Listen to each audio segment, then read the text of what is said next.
Hello everybody, my name is Eric Kirk, and today I'm going to give a short overview of how I used Freeform Pro in Shapeshifter by Mettle in order to do some closing credits for a film called Treachery. So here's basically the final product and what it looks like. We have the closing credits cards coming across the screen with a series of pictures that are gently drifting downward into the scene. The whole thing is about 4.5 minutes, so I'll just kind of poke through just a little bit. First let these disappear. So they come through each set. I sort of give a different transition effect. Now I should point out right now that the rain effect that I used was from a great tutorial called Create a Breathtaking Awesome Rain Scene from AE Toots.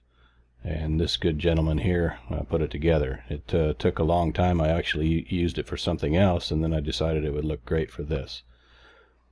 And the rain comes down, bounces off the ground, looks pretty cool effect. And then when I got to the end, the base here that you see that's sort of blurred beneath the pictures, I saved that as almost like a little treat at the end. And this is done in Shapeshifter, and in a moment here after this DVD cover, you're going to see this thing begin to pop up. There we go. So I extracted an image from the DVD cover, and then I applied Shapeshifter and made this cool little closing thing. So that's pretty much that. The movie was called Treachery, starring Michael Biehn, Sarah Butler, his wife Jennifer Biehn, and several others. So here's what we got. The first picture here, basically each picture I had it into its own separate comp. Whether that was the right way or wrong way, that's what I did. So I established a comp titled Picture Frame, in this case Picture Frame 3, and the picture fits right in nicely to the comp. It's perfect comp size.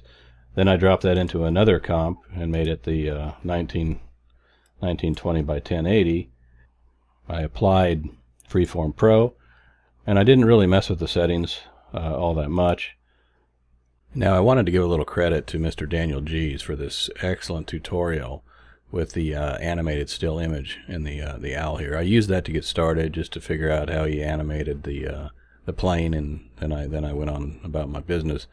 But a great tutorial, and I just keyframed it to gently fall from the sky.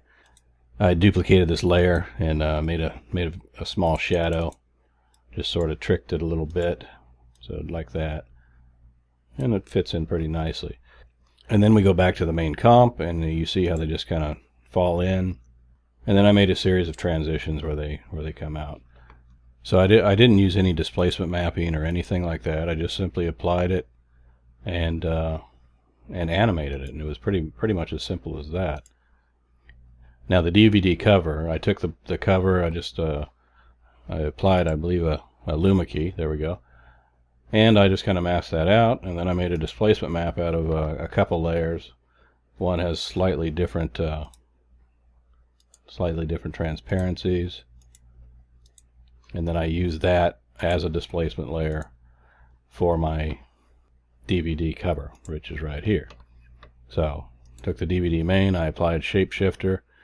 I used, in this case, I did use a displacement layer. I used the displacement map from here to create a slightly raised effect, and then when I placed it into the working credits, I simply blurred it out so that you couldn't quite tell it was there, and it blended into the background pretty good.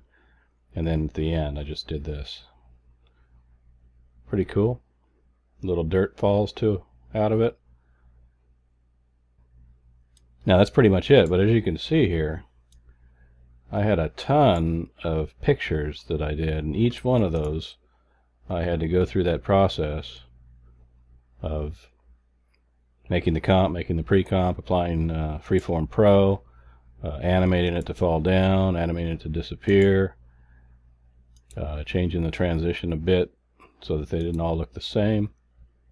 So I hope this overview provided a little bit of insight in how I did it. I realize it wasn't a full-up tutorial, but should have given you an idea for how I achieved the effect, and I think the client is very happy with it.